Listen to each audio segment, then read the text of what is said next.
Adventure in Pipeman on W4CY Radio.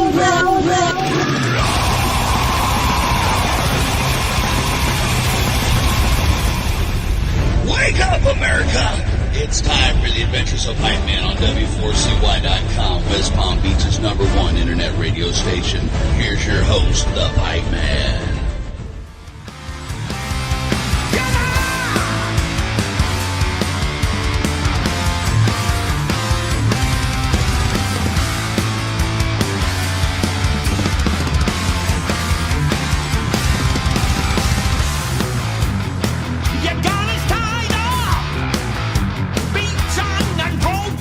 This is the Pipeman here on the Adventures Pipeman W4CY Radio, and I'm super excited about this guest because one of my favorite bands, and man, I can't believe it's been 50 freaking years.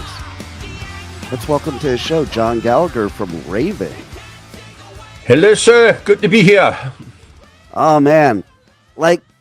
What does it feel like when you wake up in the morning and realize you've been doing this for 50 years? Like, that's kind of weird, right? It's very weird because it's, it seems like yesterday that, we were sitting in our bedroom trying to fight over an acoustic guitar. And then, my brother and our friend down the street came up and said, "Hey, we're going to form a band and you can play bass." I'm like, "Oh, okay. Let's go." And we had no idea what we were letting ourselves in for, because I realized here in the States, like kids about our age at the time, there was a band on every corner. Ever since the Beatles broke, everyone in America wanted to be in a band. So and it continued. And that wasn't where we were. There was nobody around. No one in our area we knew was in a band.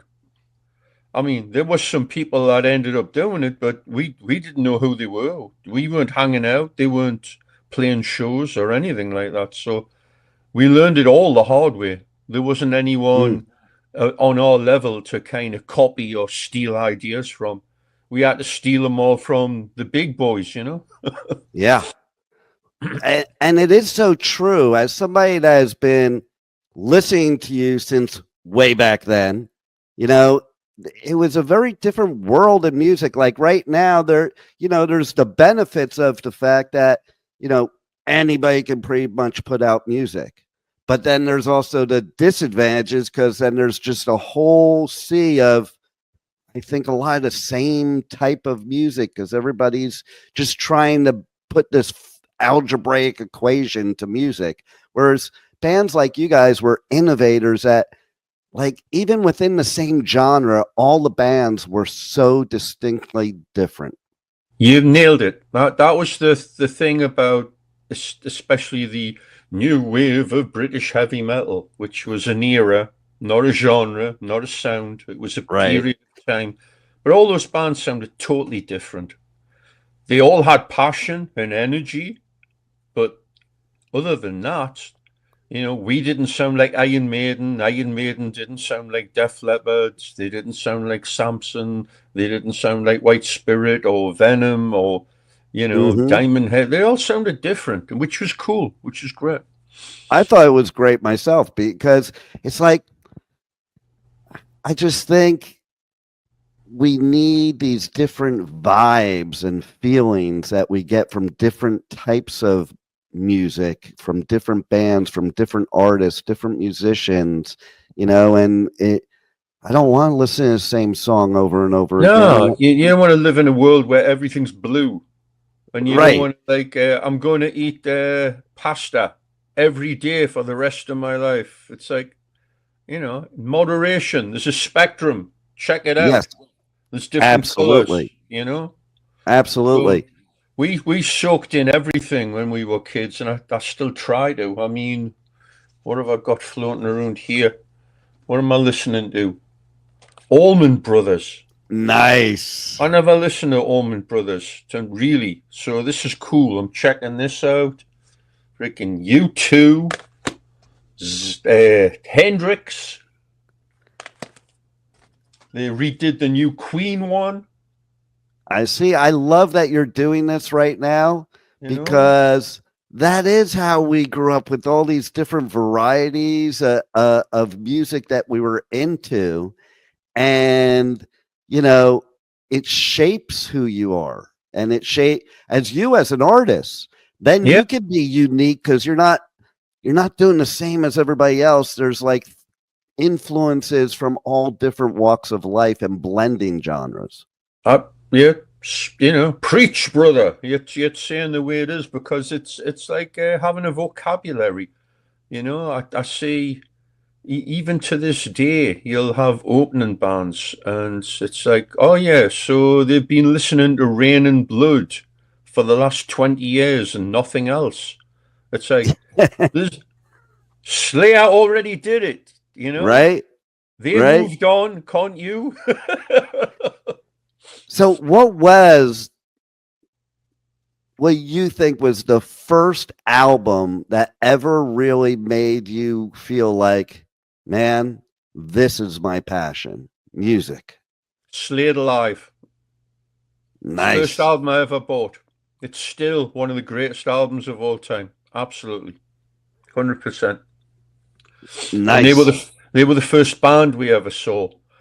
And the opening band for that gig was the sensational Alex Harvey Band, who were mind-blowing. And after seeing those two, we were ruined for life. I love it.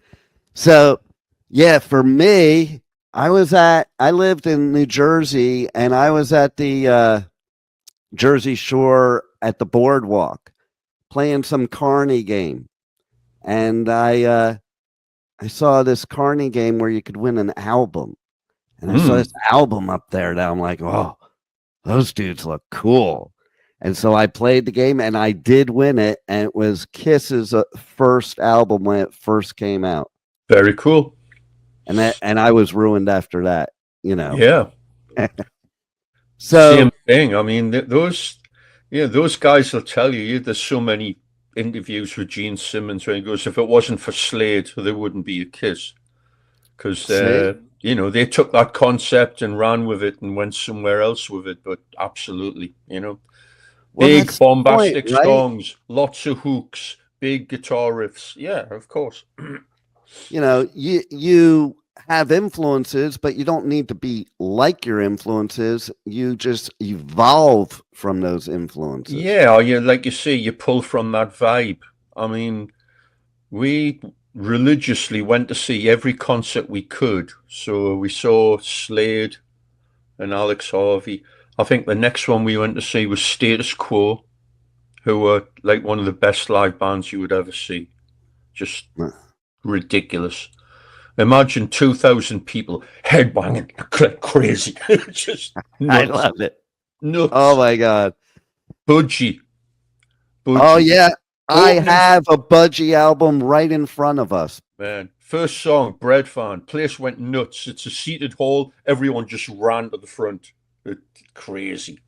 And then, I camped out in the snow for tickets for Richie Blackmore's Rainbow first tour. Yes. Imagine that kids Uriah nowadays. Heep. Uriah Heep. Kids nowadays don't know what it's like to camp out to wait online for tickets. No, they're camping out in the living room on their laptop, hoping to, not get too badly ripped off. And we were lucky where we were because, there was club shows in Jersey, but I mean, a lot of your shows, you were going to the Garden or you were going to the Meadowlands, and it's, it's okay, but you still kind of need your binoculars to see what's going on. And we were playing what would be the equivalent, maybe the Capitol Theatre. That's where all the bands played, the Newcastle City Hall. 2,000 capacity with a balcony, not a bad seat in the house. Right. So that was our education, seeing these bands coming in and watching the opening bands and saying, they got a tough road here. How do they handle it? Do they win the audience over? And some of them did, and a lot of them didn't. And you would say, well, they suck because they're not connecting with the audience. They're not a bad band, but they're not reaching out. They've got no showmanship. And you would figure it out. Connecting's the key word right there because, okay, so in 1980, my dad moved me from New Jersey to LA. And I went to my first club show ever.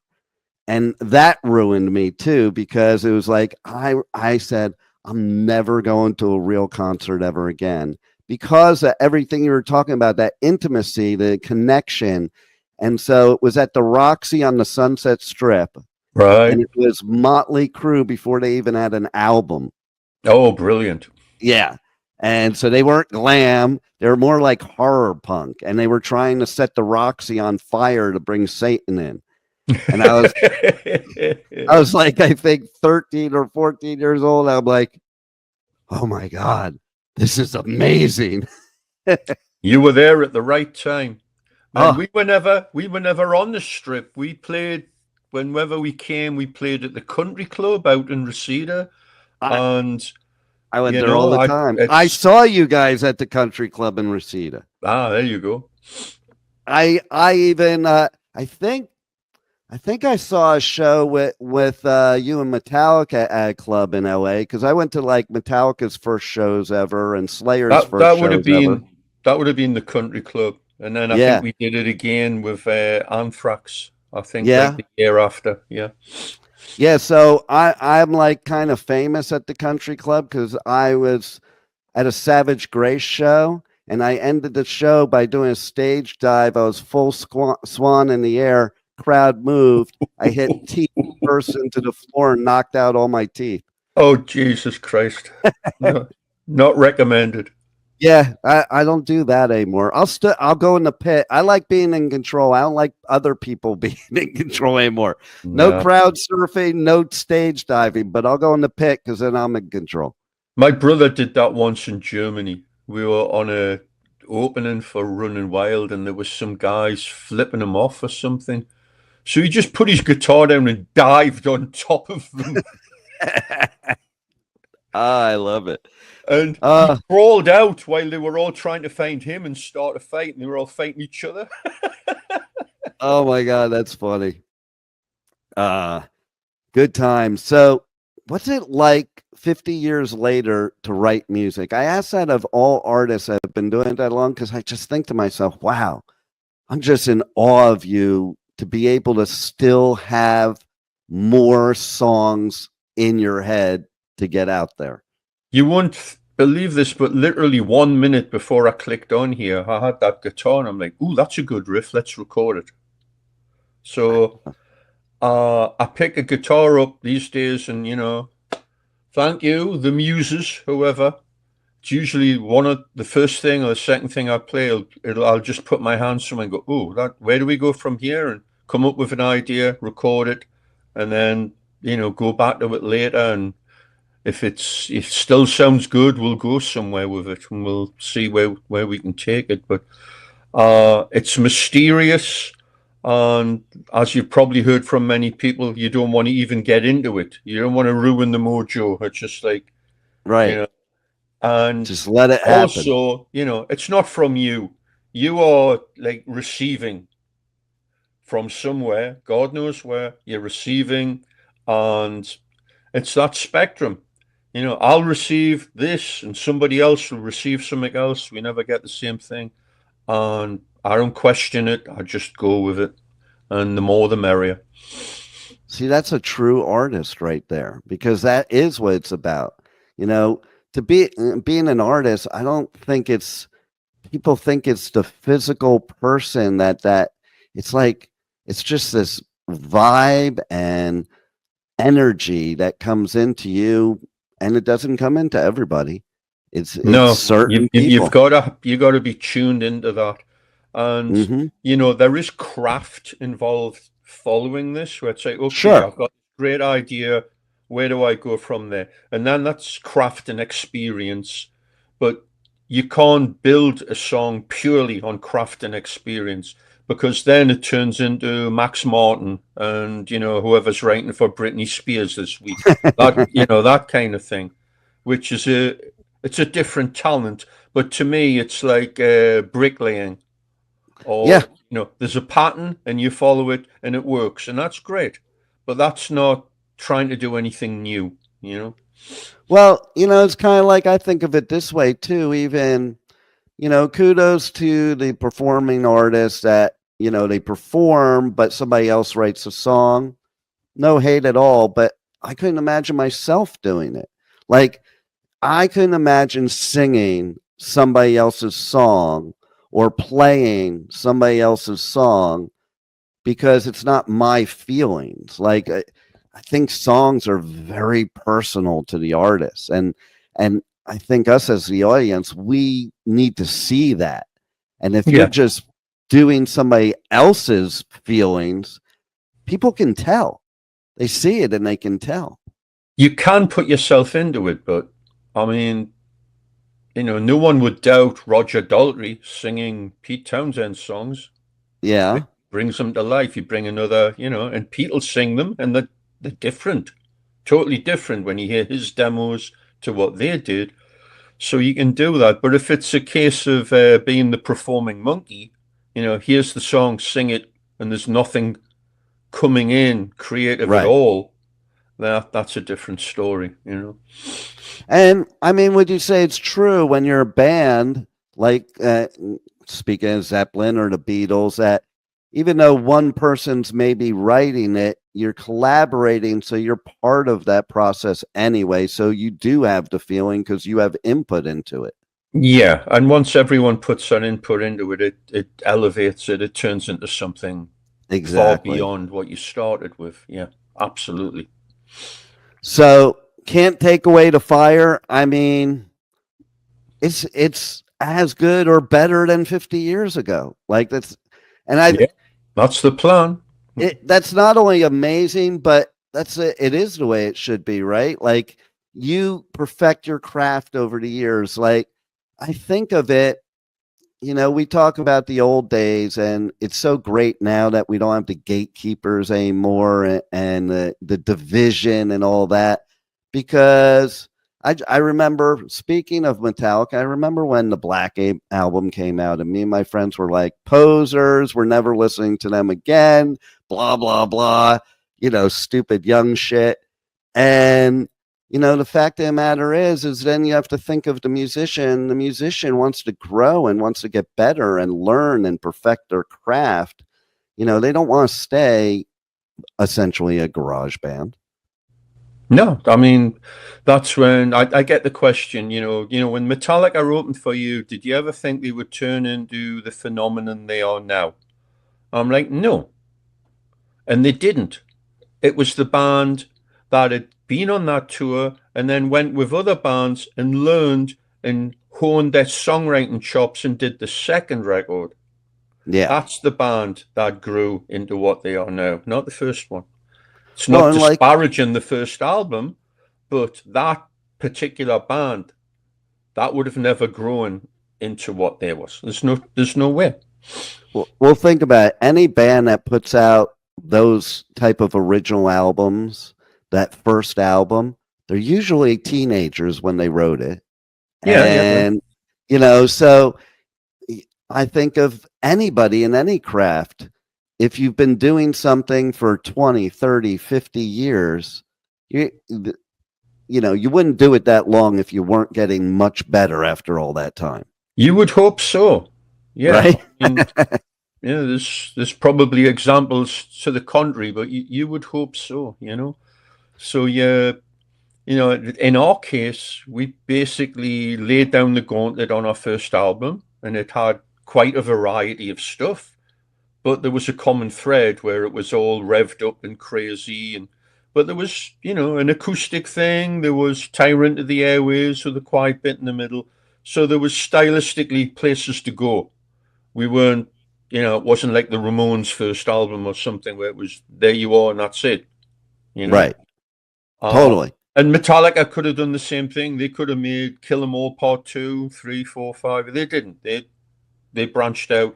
And the second album kind of did what our first album did, where they had opportunity to go places. I mean, and they actually said to us on that tour, we love the All for One album because you guys have broadened what you do without changing who you are. See, that's key Not right like there. I was like, yeah, that's smart. That's good. Yeah, I get that. Because you do want to be true yourself, but that doesn't mean being exactly yourself, is the way I kind of think of it. It's like you become an additional part of you. Yeah, you can't. I mean, we were led up the garden path at one point. With the Pack Us Back album, where it was like, do X and we will give you Y, and all they did is give us grief. And we sat and had a big meeting, I remember, because they weren't going to give us money for a video, Atlantic Records. And it was like, why did they make so much of a big deal about, trying to be more commercial? And we were like naive and like, oh, okay. We just went, nah, no more. I don't care if I have to live on cat food. Let's do an EP along the lines of who we are, what we think we should be, and make music for us. That's the only way to do it. Immediately from then on, people were like, yeah, okay, we get it. And that's, integrity. Absolutely. I guess, and people can sense that and follow it and appreciate it. 100%. And to me, that's a true artist. So how do people connect to you guys on social media, on the web? How do they check out the new album and all your music and all your... We're on, is it Official Raven is the Facebook and Instagram, I believe. RavenLunatics.com, which you've reminded me I have to get them to update something. So we'll do that. That's the web page. I'm on Facebook, John Gallagher Raven as well. So you can always throw your slings and arrows at me. I'm out there. And it's the internet is a two-edged sword, but the good parts of it are great. We have instant feedback with our fans. We can show them stuff. We can, you have that connection, which is it's so cool. And then on the other side, you've got Spotify ripping people off blind and denigrating music. I hate background music, and you go to someone's house and they've got the soft rock channel on, right? And it turns into Spinal Tap. We're such a big fan of you guys. Well, not you guys, but the whole genre of rock and roll. So when you've got music on that's faceless and you don't even know who the hell it is, what's that?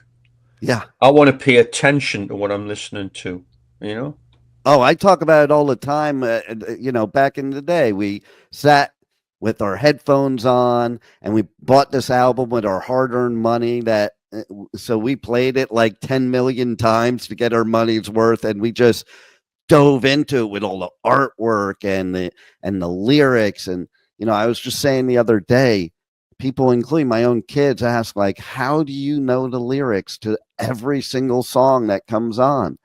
I'm like, this is why, because we sat with the lyrics and we listened to it. Oh, we didn't go from one track to another in every 10 seconds. You paid attention. And when there wasn't lyrics, you made them up. I mean, when we were kids, we heard Blue Oyster Cult, ME262 on the radio on a hard rock show. It was like, that's a great tune. I taped it. Let's play it. So we would play it, and we didn't know the lyrics. And it was just like, watch me down the bar, shiver and shake, a rumbly ball, just utter rubbish, because that's phonetically what it sounded like. You got like maybe 10 words out of 15 or something, it was, and nobody cared. Right. No, nobody does. As long as you got the chorus right, nobody cared.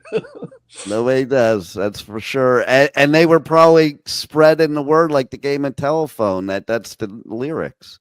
That's how the fake lyrics come up. But that's how music was. It was word of mouth, or you went into a record store and saw an album cover and went, "Oh man, that looks cool." That's exactly what I did. Or like in LA, they had BAM magazine, and you would see like pictures of the gigs coming up, and like, oh, they look cool. You don't even know what they sound like. It didn't matter. Or like, it was funny. I love telling bands from back then this story. So we we would go to this record store in the valley called Oz Records, and there was a record clerk there that we got friendly with, and he always advised us what albums to buy. Like he'd bring it out and stuff, and we would like just whatever he said. Oh yeah, because it was always good. And that was Brian Slagle when he was starting Metal Blade Records. Oh, wow. Yeah. Like it was wild. I said to him a few years ago, I was like, man, that was like the most brilliant marketing ever. He goes, I wasn't trying to market. I was just a record store clerk. He's just passing. It's exactly what Johnny Z was doing on the East Coast. You know? Exactly. Man, you got to hear this. You got to hear this, you know. And the tape trading days and all that, you know, I still have like a couple tapes from that time that you can't even tell what is even on it. I just know what's on it because it was like taped over like 50 times from all the people. You wouldn't believe. Do I have it here? Is it hiding? No, I've been going through all this stuff. Oh, yeah.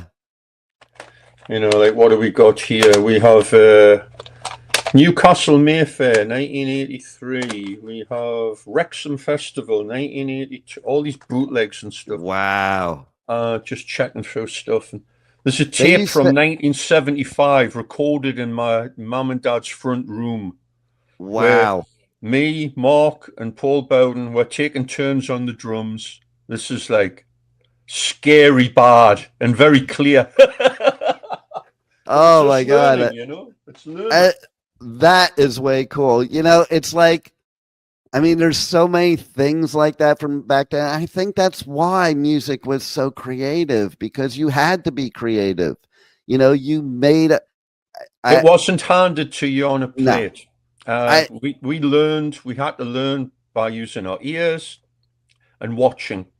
And there wasn't the, you know, the tablature or the DVD instructional videos or YouTube or, right. You know, and there was none of that at all. You know, maybe when VHS came out, then it kind of started, or, you know, you could see the song remains the same on videotape or whatever and watch Jimmy Page. But before then, you had to watch a band and use your ears. And you got it wrong. And when you got it wrong, it was still cool. And you're going, oh, it's wrong, but I like this better. Or maybe it leads me to play something differently. And, you know, as opposed to when it's all spoon-fed. I mean, you'll see kids now that have been playing 2 years, 3 years. They can play Rings Around Me, technically. They're like unbelievable. But is it original? Or is there heart? Yeah. Some of them, yes. Some of them, because there's you know, some special kids who are just gifted, and you know, you give them a head start like that, and they're off and running, and who knows what they'll end up doing. But you know, by and large, if it's just given to you by rote, you're not adding anything to it. You know. Well, like, look now, AI. You could write a song, do a music video, and everything with AI, and I'm like, no. No.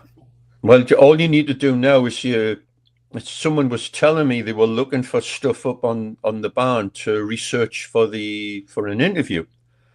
And he says the guy, you know, put it in, and he says half the stuff that was in there was wrong. Or I believe that. Misleading. And it's just like you can't trust it. And yeah, some people are going to use it as a tool. I mean, especially for something like lyrics. It'll kick some stuff out, and you'll either use it as is or steal from it. But there's a fine line there somewhere, you know, where it's like the backing tape thing. It's like, nah, I don't go there. I don't want that.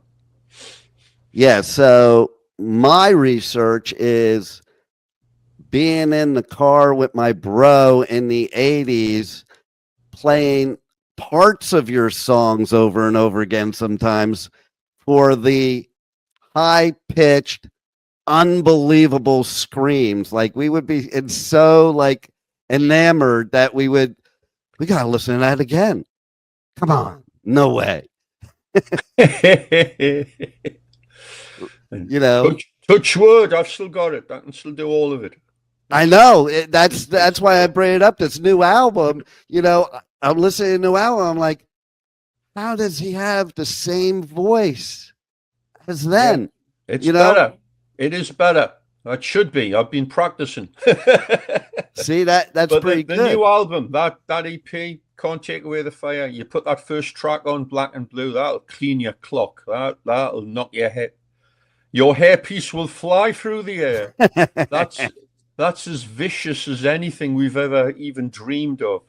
And we're very lucky. We're a legacy band. We've been around forever. We have all that history. But it's not who we are. We're a band making new music and continuing to do it and push the envelope. You are. And that's exciting. That's cool, Oh, I'm totally excited about it. And so is there anything else you want to share with the listeners that you have coming up, or live shows and stuff like that you want to share? We're doing Hell's Heroes in Houston on March 20th, which is a cool festival, like a European one that they've been the last couple of years. So we're happy to be on that. We're going to be writing. We're writing right now, as I said. Mike's building a new studio. So once that's ready, we'll be in doing that. European dates being booked for September. And hopefully the States either right before that or right afterwards. Nice. Well, I'm sure I'll be at one of those. Actually, it's funny because I go on tour doing coverage at music festivals all over the US, UK, Europe, and I saw that Hell's Heroes festival. I'm like, I'm going to look into seeing maybe covering that one. And now that you said what you did, now I'm like totally convinced, because you never know. If you haven't never been to know, it yet. but it's not like one of these, where you see all these horrible 90s, fake metal bands playing it. This is like Headbangers Open Air, or it's like Keep It True, or one of those. It's Well, the minute you said like a Europe, when you said like a European festival, I'm like, oh, then it's got to be a good festival, and I'm gonna have to check it out. Absolutely, yeah. Well, I'm totally stoked about this new music, 50th anniversary. Everybody's got to check out the new album, check out your live shows, buy your merch. It's limited edition, 1,000 copies, all are signed. I just broke my hand signing 1,000 booklets yesterday and passed them on to Mark. And the actual release date is February 14th. And the video for Can't Take Away the Fire, lyric video, came out on Monday, I believe, or maybe Tuesday. But it's out there. Look it up and annoy your neighbors. Turn it up. And what a great Valentine's gift that would make. It's a massacre. Definitely. There it is. Thanks again for making great music, and thanks for being on the Adventures of Pipeman. You got it, brother. Take care, man. See you soon. Thank you for listening to the Adventures of Pipeman on W4CY Radio.